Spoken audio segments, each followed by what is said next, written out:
Halo semuanya, saya Brian Gunus Raharjo dari kelas 11.1 absen 6. Jadi, hari ini saya akan mempresentasikan tentang teks persuasi. Pertama-tama, hal-hal yang akan saya bahas, pertama ada teks persuasi, struktur teks, ciri kebahasaan, fakta, hal-hal yang perlu diperhatikan, dan yang terakhir saya akan membahas tentang poster. Masuk ke bagian yang pertama, teks persuasi.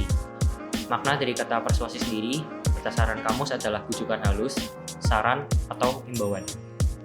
Teks persuasi merupakan teks yang berisi bujukan halus, ajakan, saran, atau imbauan dari penulis untuk memengaruhi orang lain ataupun masyarakat. Berikutnya ada struktur teks persuasi. Struktur teks persuasi terdiri dari 3 bagian. Yang pertama, pengenalan isu, di mana berisi sebuah paragraf pengantar mengenai topik yang akan menjadi pembahasan. Yang kedua ada argumen. Di bagian argumen ini berisi rangkaian argumen yang bisa berupa fakta-fakta, data-data, alasan, ataupun pernyataan dari penulis. Yang ketiga bagian ajakan. Bagian ini berisi himbauan, ajakan, saran, atau dorongan kepada pembaca untuk melakukan hal-hal yang diinginkan oleh penulis. Bagian ketiga, ciri kebahasaan. Dalam ciri kebahasaan ini ada 4. Yang pertama, menggunakan kata-kata istilah atau kata-kata teknis. Lalu terdapat konjungsi argumentatif atau sebab akibat. Lalu mengandung kata perujuk, dan yang terakhir adanya kata imperatif persuasif. Berikutnya yang keempat adalah tentang fakta. Dalam teks persuasi terdapat kalimat-kalimat berupa fakta maupun kalimat opini. Fakta sendiri adalah perihal yang telah terjadi, data maupun kenyataan.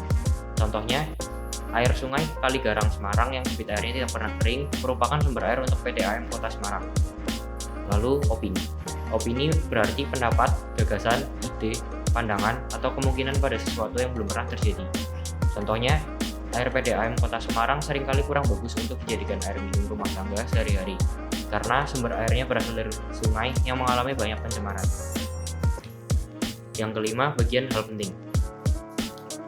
Untuk mencapai kesantunan dalam presentasi, perlu diperhatikan hal-hal berikut.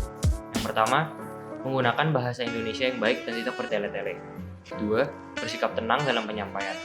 3. Tidak memaksakan pendapat pribadi. Yang keempat, tidak menjatuhkan atau memojokkan pihak lain. Yang kelima, berperan aktif dalam diskusi. Bagian keenam, poster. Poster sendiri merupakan salah satu bentuk teks persuasi dan umumnya dipasang di tempat strategis supaya diketahui oleh masyarakat luas.